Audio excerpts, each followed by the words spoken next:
नमस्कार मित्रों।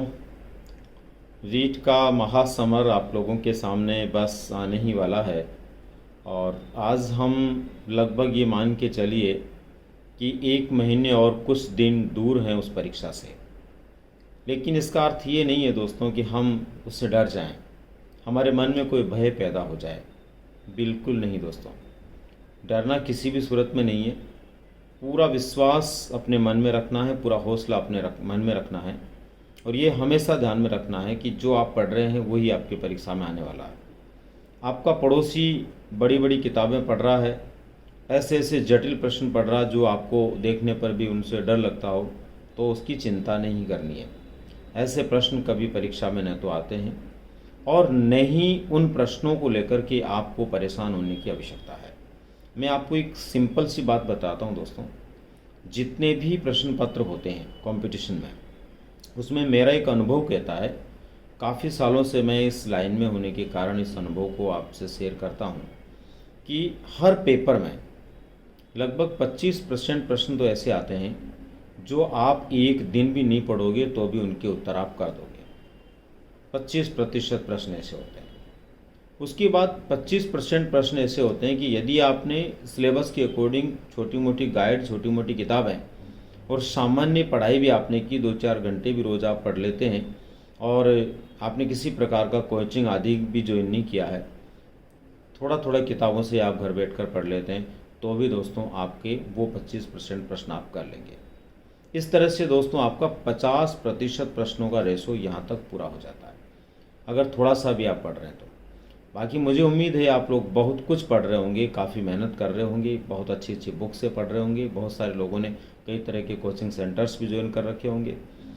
उन लोगों के लिए मैं जानकारी के लिए बता देता हूं कि 25% प्रश्न जो आगे के हैं, यानी कि 50% तक हम बात कर चुके हैं, उसके बाद 25% जो प्रश्न होते हैं वो आगे के प्रश्न थोड़ा सा ढंग की किताबें पढ़ने से, किसी ठीक ठाक इंस्टीट्यूट में पढ़ लेने से हम हल कर सकते हैं।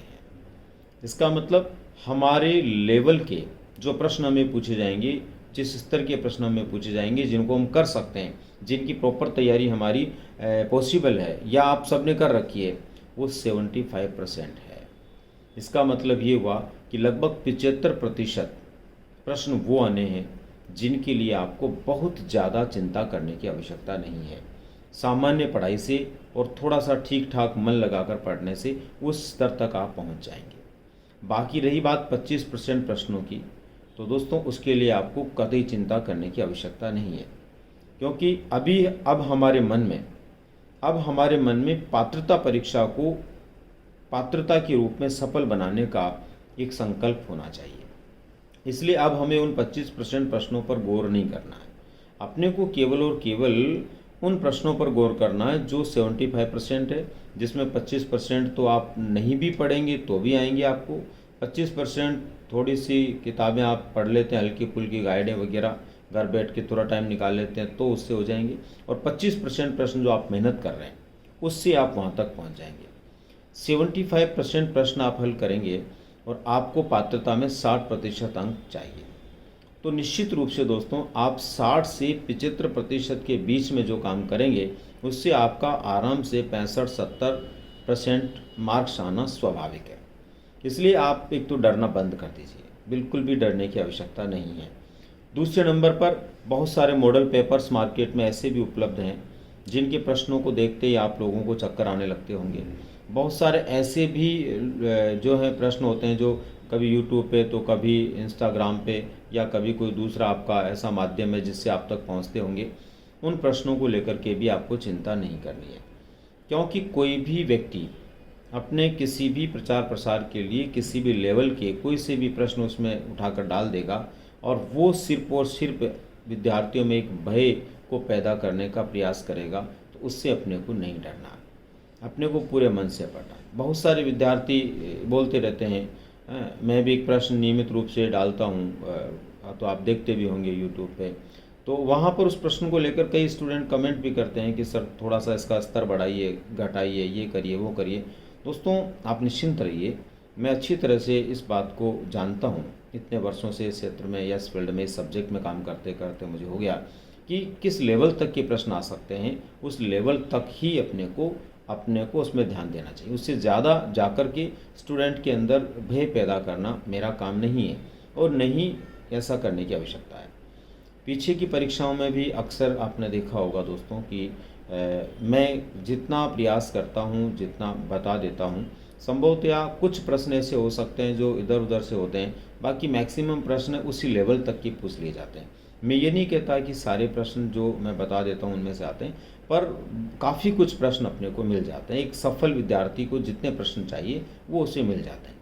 इसलिए अपने को उन प्रश्नों की चिंता नहीं करनी, अपने को पात्रता सिद्ध करनी है। तो अपने को 25% प्रश्न जो अपने को टफ लग रहे हैं उनसे परेशान नहीं होना। आप जितना पढ़ रहे हैं वो आपकी सफलता के लिए पर्याप्त है। अब दोस्तों, आज मैं आप लोगों के लिए विशेष रूप से एक ऐसी रणनीति के साथ में उपस्थित हुआ हूँ जिस रणनीति को आप 30 दिन में भी अपने लिए उपयोग में ला करके इस पात्रता परीक्षा को पास कर सकते हैं। मुझे भरोसा है दोस्तों, काफ़ी मंथन करने के बाद, काफ़ी विचार करने के बाद और मेरे कई साथियों से बात करने के बाद, मैं अभी नाम लेने में तो असमर्थ हूँ, लेकिन कम से कम 8 से 10 मेरे जो साथी लोग हैं जो इस फील्ड में काम कर रहे हैं उनसे मैंने बातचीत की और विचार विमर्श किया। उन सब ने जो मुझे सजेस्ट किया, जो बातचीत उनसे मुझे मिली, उसके अकॉर्डिंग मैं आप लोगों को एक बहुत ही बेहतर रणनीति बताने की कोशिश कर रहा हूँ। उम्मीद करता हूँ कि जिस व्यक्ति ने अब तक भी तैयारी शुरू नहीं की है, अब तक कर लिए, काफ़ी अच्छी तैयारी उसकी है तो बहुत अच्छी बात है, उसको भी इसकी प्रैक्टिस करनी चाहिए। पिछली रणनीति मैंने बताई थी, काफ़ी लोगों ने, आप लोगों ने उसको देखा भी, काफ़ी लोग मैसेज भी कर रहे हैं कि हम उसको अप्लाई कर रहे हैं, बहुत अच्छी बात है। उसको ऐसे कैसे अप्लाई करते रहिए, उसको चेंज मत करिए। लेकिन जिस व्यक्ति ने आज तक भी तैयारी शुरू नहीं की है, अभी भी उसको लग रहा है कि मेरी तैयारी उस लेवल की नहीं है कि मैं पात्रता परीक्षा को पास कर लूँ, या फिर किसी दूसरी परीक्षा की तैयारी में लगने के कारण उसने इस पर पहले ध्यान नहीं दिया, तो ऐसे विद्यार्थियों के लिए ये रणनीति बहुत बेहतर साबित हो सकती है। करना क्या है दोस्तों, आपको जहाँ तक मेरा मानना है आप इसको निश्चित रूप से करेंगे, और करेंगे तो आपको फ़ायदा भी मिलेगा। आपको मात्र 15 मॉडल पेपर खरीदने हैं। ये 15 मॉडल पेपर आपको किसी भी अच्छे पब्लिकेशन के खरीदने हैं। बहुत अच्छा जो आपको लगता है, अच्छा मैं किसी पब्लिकेशन की नाम या उसकी पहचान नहीं बता रहा हूँ, आपको अपने स्तर पे जो अच्छा लगता है, आपको भाषा उनकी अच्छी लगी, लेवल अच्छा लगी, वो आप लीजिए।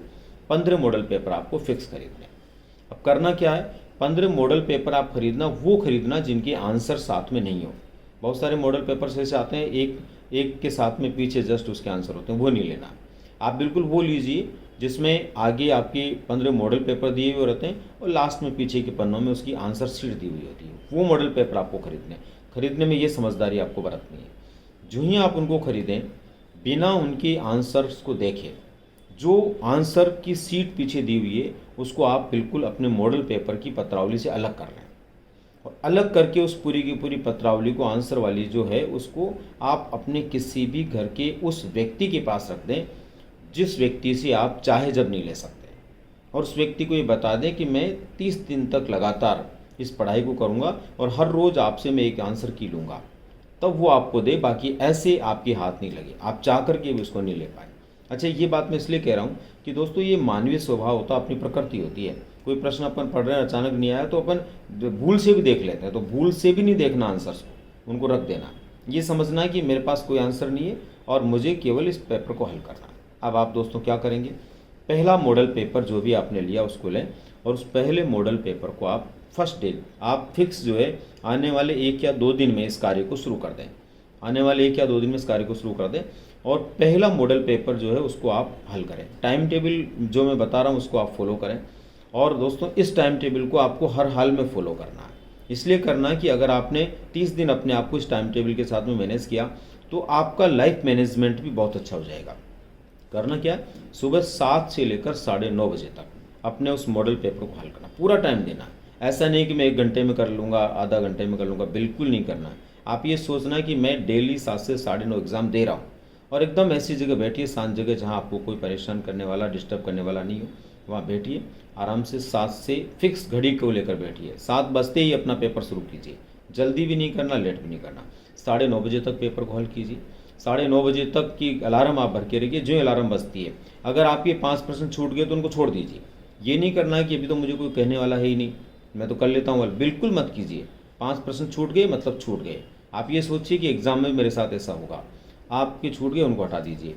अब उसके बाद में आपको क्या करना है, 2 घंटे तक उस पेपर को रख देना है, रिलैक्स होना बिल्कुल एकदम, तत्काल उत्तर नहीं देखने हैं, क्योंकि तत्काल उत्तर देखेंगे तो आप और हाइपर हो जाएंगे, आपको टेंशन हो जाएगा, आपको हो सकता है मानसिक रूप से परेशानी बढ़ जाए। तो ऐसा नहीं करना है।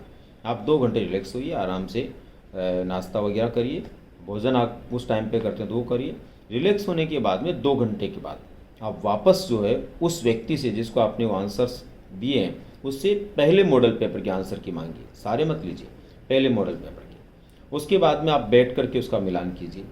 मिलान करने के बाद में पक्का है दोस्तों, कुछ प्रश्न हमारे एकदम सही होंगे और कुछ प्रश्न हमारे गलत भी हो सकते हैं। जितने भी प्रश्न आपके गलत हुए, 2, 5, 10, 20, 50 जितने भी गलत हुए, आपके सिलेबस के अनुसार आप लेवल फर्स्ट का दे रहे हैं तो फर्स्ट का, सेकंड एसएसटी है तो एसएसटी, साइंस मैथ है तो वो उसका हल है। और जो गलत हुए हैं उन प्रश्नों को टिक करें।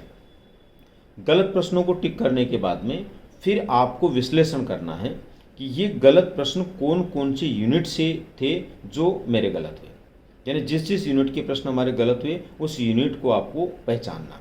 और फिर उसके बाद में दोस्तों उसको पहचान करके जितना समय आपको मिलता है उस समय में आप विश्लेषण कीजिए कि आखिर ये प्रश्न मेरा गलत क्यों हुआ। क्या मैंने जल्दबाजी में गलत कर दिया, क्या मैंने पहले इसको पढ़ा ही नहीं था, क्या मैं इसको भूल गया। 3 रीज़न हो सकते हैं, या तो आपने पहले उसको पढ़ा ही नहीं इसलिए गलत हो गया, या आपने जल्दबाजी में गलत कर दिया, या फिर आप वहाँ पर भ्रमित होकर के आपने उसको गलत कर दिया। जो भी रीज़न लगे उसको आप आगे लिख लीजिए कि ये प्रश्न मेरा इस वजह से गलत हुआ। उसके बाद दोस्तों ये पूरा विश्लेषण जब आप करेंगे तो मुझे पूरा भरोसा, अगर पूरे मन से विश्लेषण करेंगे तो पूरा दिन आपका उसमें लग जाएगा। उसके बाद में आपको एकदम रिलैक्स होना है। अगला दिन अपने को टेस्ट नहीं देना। अगले दिन क्या करना है, जो जो प्रश्न गलत हुए जिस जिस टॉपिक से, जिस यूनिट से, उसको एक बार दोबारा पढ़िए, पूरे मन से पढ़िए और उसमें सोचिए भी कि इसका मेरा प्रश्न ये गलत हुआ तो क्यों हुआ, और फ्यूचर में अगर ऐसा प्रश्न आता तो गलत नहीं होगा, ये ठान लीजिए और उसको पूरा पढ़िए। उसके बाद में उस पूरे दिन को, चाहे आप उसमें कितने घंटे पढ़िए, सुबह 7 से लेकर शाम को या रात तक, जब भी आप पढ़ते पढ़िए, वो आपकी मर्जी है। आप 2 घंटे पढ़ें, 5 घंटे पढ़ें, 6 घंटे पढ़ें, क्योंकि समय इस बात के लिए जिम्मेदार नहीं है कि आप की सफलता कितने घंटे पढ़ने से मिलेगी। जिम्मेदारी ये कि आप जितना पढ़ रहे हो कितना ईमानदारी से पढ़ रहे हैं, तो पूरी ईमानदारी से आप पढ़िए उसको अगला दिन। उसके बाद में फिर थर्ड डे, तीसरे दिन आप मॉडल पेपर नंबर 2 निकालिए। सेम फर्स्ट मॉडल पेपर को जैसे हमने किया वैसे ही 7 से 9:30 बजे तक हल करिए। उसके बाद में 2 घंटे रिलैक्स होइए, फिर उसके बाद में उसके आंसर्स मिलाइए और मिलाने के बाद में फिर वही विश्लेषण कीजिए, क्यों कैसे गलत हुआ उसका रीज़न जानिए, उस रीज़न को लिखिए, अगले दिन उस रीज़न को ख़त्म करने का प्रयास कीजिए। ऐसे करके दोस्तों 15 मॉडल पेपर और उनका अगले दिन का रिवीजन आप करेंगे, उस सहित आपका पूरा 1 महीना हो जाएगा, पूरे 30 दिन हो जाएंगे। दोस्तों 30 दिनों के अंदर आपने 15 मॉडल पेपर हल किए और 15 मॉडल पेपर हल करने के बाद उनके गलत उत्तरों का विश्लेषण करने के प्रयास में आपका सारा सिलेबस आपकी आंखों से निकल गया, एक बार रिवाइज हो गया। और आप पक्का मान के चलिए कि एक कोई भी यूनिट आप पढ़ेंगे उसमें एक प्रश्न आपने देखा, ऐसा तो है नहीं उस प्रश्न को पढ़ करके आप छोड़ देंगे। मुझे पक्का भरोसा है कि आपकी आंखें आगे पीछे भी जाएगी और आगे पीछे भी आपकी नज़रें जाएगी, तो आप निश्चित रूप से उनको भी पढ़ोगे। यूँ मान के चलिए कि आपका जो पाठ्यक्रम है उस मॉडल पेपर के प्रयास में लगभग 15 बार आपकी आंखों के नीचे से निकल जाएगा। और दोस्तों ये मेरा भरोसा है, ये मेरा विश्वास है कि अगर इस प्लानिंग से भी, अगर आप कल से परसों से भी अपनी पढ़ाई शुरू करते हैं तो हर हाल में आपकी पात्रता परीक्षा को आप सफल बना पाएंगे।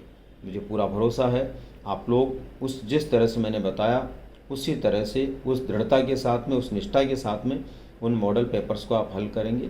उन मॉडल पेपर्स के माध्यम से आप सफलता को प्राप्त करेंगे। उम्मीद करता हूँ मेरी ये जानकारी आप लोगों को निश्चित रूप से काम आए और विशेष रूप से जिन्होंने अब तक भी तैयारी नहीं की उन विद्यार्थियों के लिए ये एक स्वर्णिम मौका बने और उनकी सफलता के अंदर इस रणनीति के माध्यम से निश्चित रूप से एक नया जो टारगेट उनका है वो पूरा करने के अंदर योगदान मिले, ऐसा मेरा जो है भाव इसके प्रति है। दोस्तों इसके साथ ही मैं एक सूचना भी आपको इसी के माध्यम से देना चाहूँगा कि मैंने पिछले वीडियो में भी बोला था कि मैं कुछ आप लोगों की हेल्प कर पाऊँगा तो आप लिखना। तो बहुत सारे स्टूडेंट ने कमेंट लिखे हैं कि मुझे क्या करना चाहिए, तो उन सारे कमेंट्स के आधार पर मैंने जो डिसीजन लिया हुआ है कि एक बार आप जून के महीने में और 5 जुलाई तक जितना आप पढ़ रहे हैं अपने हिसाब से पढ़ते रहिए, उसके बीच में जो भी मेरे से होगा मैं भी इसमें करूँगा। लेकिन 5 जुलाई से लेकर के 20 जुलाई के बीच में जो पीक टाइम आपका होगा, उस टाइम में मैं कुछ विशेष प्रकार की बहुत महत्वपूर्ण चुने हुए, चाहे जैसे नहीं, चाहे जैसे तो आप बहुत पढ़ रहे हैं, चुने हुए प्रश्नों के लगभग 5 मॉडल पेपर मैं आप लोगों को जो है हल करवाऊँगा। और उन 5 मॉडल पेपरों में मेरा पूरा प्रयास रहेगा कि आपके मेरे सब्जेक्ट का पूरा निचोड़ आ जाए, और उस मॉडल पेपर के प्रत्येक प्रश्न को हल करवाने में भी मैं पूरा प्रयास करूंगा कि आप लोगों को उसके आगे पीछे की बहुत सारी जानकारियां भी हो जाए। 5 मॉडल पेपर में कम से कम 30 मॉडल पेपर का सार आपको मिल जाए, ये मैं आप लोगों के लिए निश्चित रूप से करूंगा। उसका टाइम मैं आपको बता देता हूँ, 5 जुलाई से 20 जुलाई के बीच में। उससे पहले आप बिल्कुल निश्चिंत होकर अपने स्तर पे पढ़िए, मैं वो मदद आपकी करूँगा। इसके अलावा मेथड्स को लेकर के भी जितने सब्जेक्ट आपके, उनमें जिन जिन सब्जेक्ट के मेथड्स को लेकर मैं जानकारी रखता हूँ, उन सब्जेक्टों के मेथड्स में भी विशेष रूप से हिंदी मेथड्स तो आप सबके हैं ही हैं, उनको लेकर के मैं निश्चित रूप से काम करूँगा ताकि आपको मदद मिले। तो ऐसे करके दोस्तों 30 और जो है आपके हिंदी मेथड्स के प्रश्न हैं, उनको मिलाकर के 40 से 45 प्रश्नों तक की जो मेरी मदद हो सकती है, उसके अंदर मैं निश्चित रूप से इस चैनल के माध्यम से आपसे रूबरू होऊंगा और आपकी मदद करने का प्रयास करूंगा। तो उसके लिए बार बार आप नहीं भी लिखेंगे तो कोई दिक्कत नहीं है। मैं आप लोगों से इस बात का जो है वायदा तो नहीं करता हूं कि ऐसा होगा, पर मैं भरोसा दिलाता हूं आप लोगों को कि मुझे ईश्वर ने शक्ति दी, ईश्वर ने मुझे ये काम करने के लिए निश्चित रूप से दुरुस्त रखा, चुस्त रखा, तो निश्चित रूप से मैं इस कार्य को करूँगा। और 5 जुलाई से लेकर के 20 जुलाई के बीच में ये मेरी मदद आप लोगों के लिए रहेगी। उम्मीद करता हूँ ये रणनीति आपको निश्चित रूप से कामयाबी तक ले जाए और आप सफलता को प्राप्त करें। मिलते हैं दोस्तों फिर अगली किसी जानकारी के साथ में। धन्यवाद।